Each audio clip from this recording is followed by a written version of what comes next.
భద్రాద్రి కొత్తగూడెం జిల్లా చెర్ల మండలంలో మావోయిస్టు బ్యానర్లు కలకలం రేపాయి. కొత్తగూడెం గ్రామ సమీపంలో ప్రధాన రహదారి మావోయిస్టు బ్యానర్లు అలాగే మావోయిస్టు బ్యానర్ల కరపత్రాలు వెలిశాయి. నేటి నుంచి ఆగస్టు 3వ తేదీ వరకు నక్సల్స్ వారోత్సవాలను ఘనంగా నిర్వహించాలని అందులో రాసి ఉంది.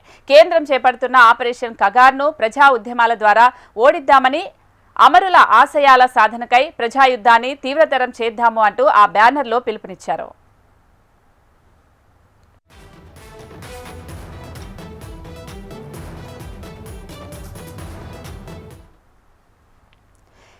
భద్రాద్రి కొత్తగూడెం జిల్లా చెర్ల మండలంలో మావోయిస్టు బ్యానర్లు కలకలం రేపాయి. కొత్తగూడెం గ్రామ సమీపంలో ప్రధాన రహదారి మావోయిస్టు బ్యానర్లు అలాగే మావోయిస్టు బ్యానర్ల కరపత్రాలు వెలిశాయి. నేటి నుంచి ఆగస్టు 3వ తేదీ వరకు నక్సల్స్ వారోత్సవాలను ఘనంగా నిర్వహించాలని అందులో రాసి ఉంది. కేంద్రం చేపడుతున్న ఆపరేషన్ కగార్ను ప్రజా ఉద్యమాల ద్వారా ఓడిద్దామని, అమరుల ఆశయాల సాధనకై ప్రజాయుద్ధాన్ని తీవ్రతరం చేద్దాము అంటూ ఆ బ్యానర్లో పిలుపునిచ్చారు. అయితే దీనికి సంబంధించి మరింత సమాచారం మా ప్రతినిధి రవికిరణ్ అడిగి తెలుసుకుందాం. రవికిరణ్. యాసప్నిగా భద్రాద్రి కొత్తగూడెం జిల్లాలో ఉన్నటువంటి చెర్ల మండలంలో మావోయిస్టుల బ్యానర్లు, పోస్టర్ల కలకలం అయితే రేగింది.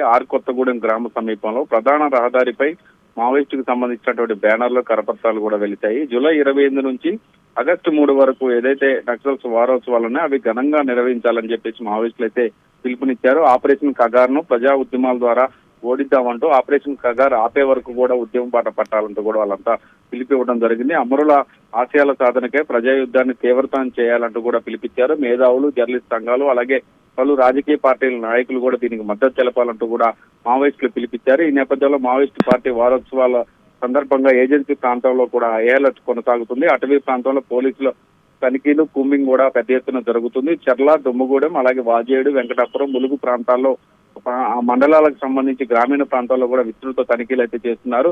దీంతో పాటుగా ఇటు ఛత్తీస్గఢ్, తెలంగాణ సరిహద్దు ప్రాంతాలు కావచ్చు, ఇటు ఆంధ్ర, తెలంగాణ సరిహద్దు ప్రాంతాల్లో మొత్తం కూడా తనిఖీలు అయితే ముమ్మరం చేశారు పోలీసులు. వారోత్సవాల నేపథ్యంలో మావోయిస్టులు ఎటువంటి సంఘటనకైనా పాల్పడే అవకాశాలు ఉన్న నేపథ్యంలో ఇంటెలిజెన్స్ నివేదికల నేపథ్యంలో ఇటు తెలంగాణ, అటు ఆంధ్ర అలాగే ఛత్తీస్గఢ్ పోలీసులు కూడా ముందస్తుగా బోర్డర్ సెక్యూరిటీ ఫోర్స్ కూడా పెద్ద ఎత్తున కూంబింగ్ కూడా నిర్వహిస్తున్న సిచ్యువేషన్ ఉంది. దీంతో పాటుగా వారోత్సవాల నేపథ్యంలో అమరులను స్మరించుకుంటూ ముందుగా ఉద్యమాన్ని ముందుకు సాగించాలంటూ కూడా పిలిపించిన నేపథ్యంలో పలు పార్టీలకు సంబంధించి వ్యక్తుల నుంచి కూడా వాళ్ళు మద్దతు కోరే అవకాశం కూడా దీంట్లో కనపడుతుంది. స్వప్నిక. రైట్.